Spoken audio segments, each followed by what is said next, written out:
in anything else. So I would really, love to see those two soaps come back and some of those people get back on the air and get back to work, because we miss, we at Soapdom here miss seeing them on. Yes, well, from your lips, you know how that goes. Yeah. Question, are you 100% behind believing this is going to happen, or are you cautious like the rest of us? No, I know it's going to happen. Okay. So, we got burned so bad the last time. It's hard. I know. mean, not that we're not hopeful and not that we're not praying, because we've been fighting every step of the way for this to happen. Well, I'll tell you this, Pam, and I, I was saying this back last year when Prospect Park pulled the plug. Mm-hmm. They didn't totally pull the plug. Even in their statement, they didn't, when that happened and they said they weren't going to be able to pull it together, they weren't going to be able to do it after, exhaustive efforts on everybody's part, they couldn't get the deals done. And, it's really what they are attempting to do is a lot more than just revive two soap operas. It's creating an entirely new form of long-form distribution on the Internet for programming. It's a huge thing. And, and really, I have a production background also, and when I see some of the fans who really don't know the big picture or really don't know what's going on behind the scenes, and, and they say, oh, this company, they don't know what they're doing, they're a little company, they don't know.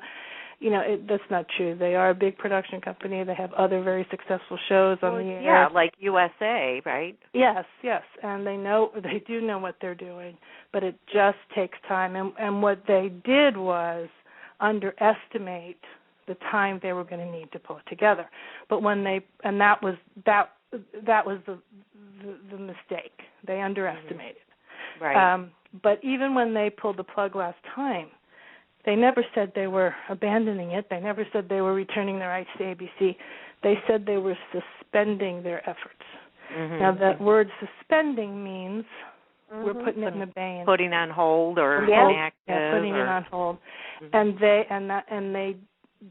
what they did was continue behind the scenes to negotiate these deals and try to pull it together. And they have. So it is going to happen. I have a very reliable information. Well, I will try to believe the same thing you are. Yes, since you have more experience and more knowledge than I do. Well, I've been proven wrong before, but I will say that this is going to happen. Yeah. Well, let me ask. Go ahead. I'm sorry, Pam. Well, let me ask you a question. Do you think that once this happens and it's on the web, do you think there would be any possibility that down the road the powers that be would maybe look at that and go, maybe we should try to resurrect God and Light and, as the world turns? Well, they very possibly might. I mean, Procter & Gamble entered into a distribution deal with a video production company about a year and a half ago to sell and distribute old episodes. So they had that deal going. But the prospect of doing new episodes of those shows, I mean, it is possible, but they would need to negotiate or do deals with Procter & Gamble because Procter & Gamble owns those shows. With the ABC soaps, the network actually owned them. But with As the World Turns and Guiding Light, although they aired on CBS, Procter & Gamble owned those shows. So, I mean, it's all possible. And from what I know, All My Children and One Life to Live are not going to be the only. Is not going to be the only programming that this network has, down the line. So keep your fingers crossed, and let's take one step at a time. Let's get these on. And see how well, you're talking to Dawn, who is a very, very big CBS fan of soap, so that's why I asked about that. But it's very possible. Well, and really, and of course, I'm speaking from a very amateurish position because I know there's a lot involved with something like this, but it would be an incredibly smart move on Procter & Gamble's part if if they ever decided to pursue it. I think because YouTube and the web is kind of front and center of everything now.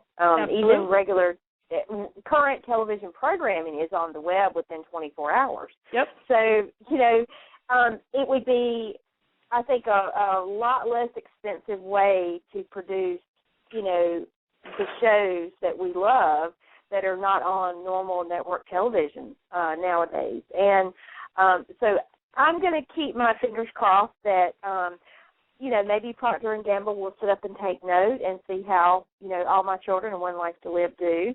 Yeah, and maybe they will say, maybe we could do something like this with the two soaps we lost, and resurrect them. Well, the thing is, don't get caught in the trap that just because it's going to the web, they're not going to be as expensive to produce.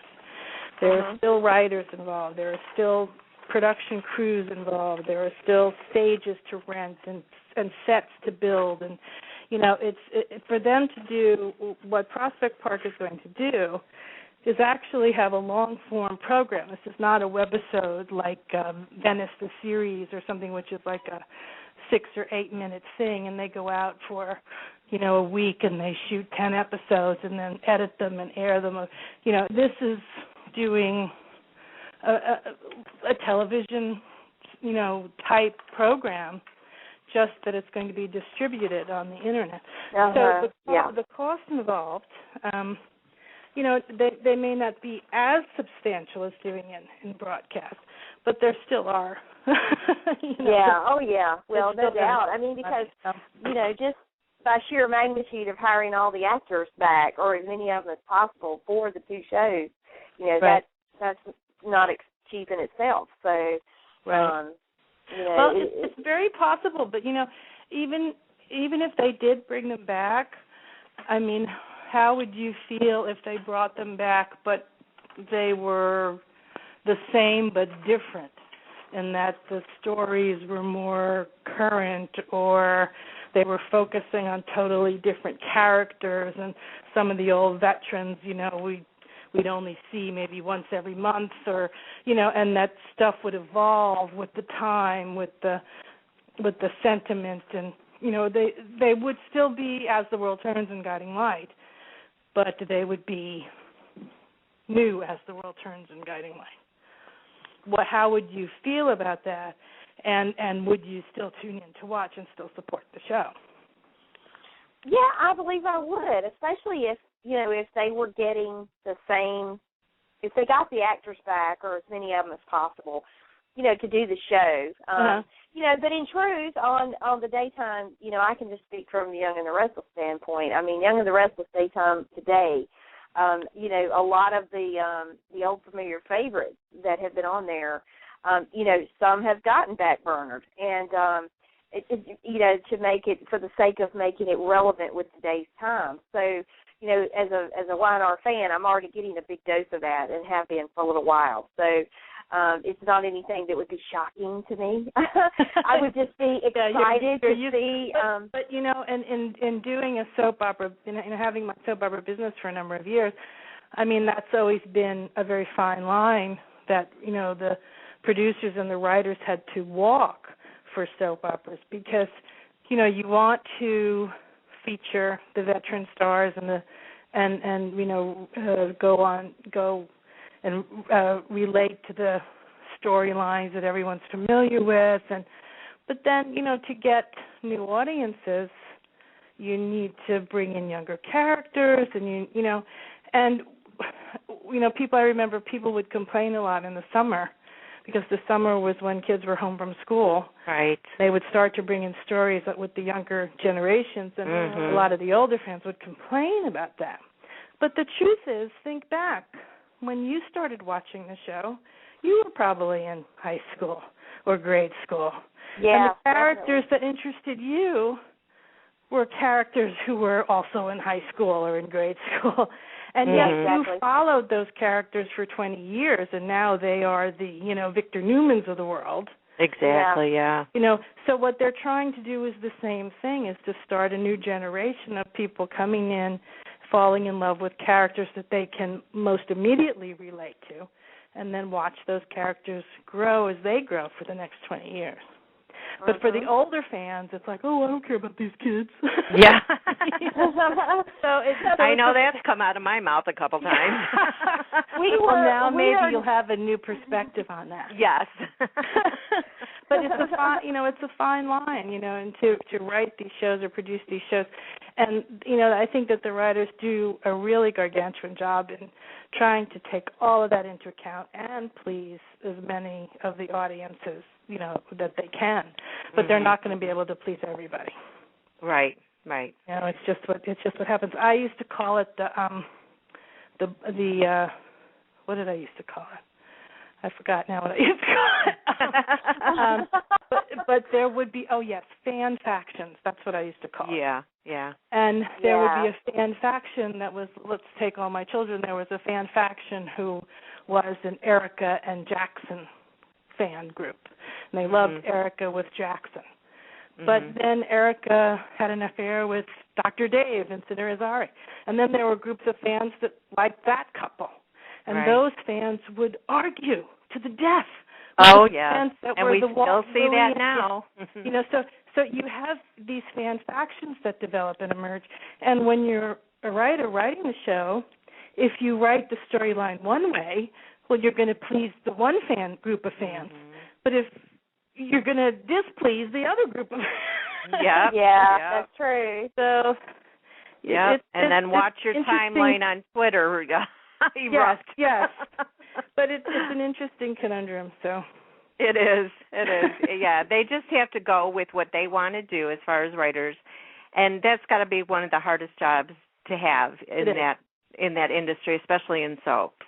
It is. So because it's not only writing an amazing story, it's writing an amazing story for 30 or 40 characters. Oh my God, yeah, and for so many years. Yes, and it's also taking into account their history. It's also taking into account their character traits. It's also taking into account that this actor is going to be on vacation during these weeks, or this actor is going to make a pilot, and is not going to be around to be on the show for these few weeks. Right. Or this actor is complaining he's working too much, or this actor is complaining he's not working enough. Yep. Or this producer is saying they want to see more of this particular couple. The actors hate each other, and they have to do love scenes together. So there's a million things in there, and I do not. A billion things. Yeah, I'm not jealous of writers at all. They have and the a lot of too. Yeah, they all work really hard. They all work really hard. Exactly. But it's a great medium, and I'm really happy that the two canceled ABC soaps will get a new life, and that, as I said, that Days has been renewed, and it's great, all great.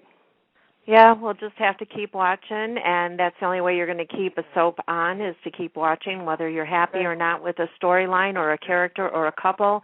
Things change quickly and sometimes take a little bit longer, but you have to keep watching. They start losing viewership, then they get canceled.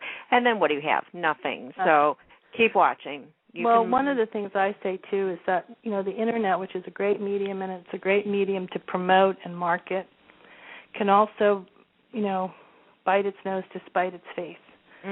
Because there are some journalists or people online who like to just spill the beans just for the sensationalism of it.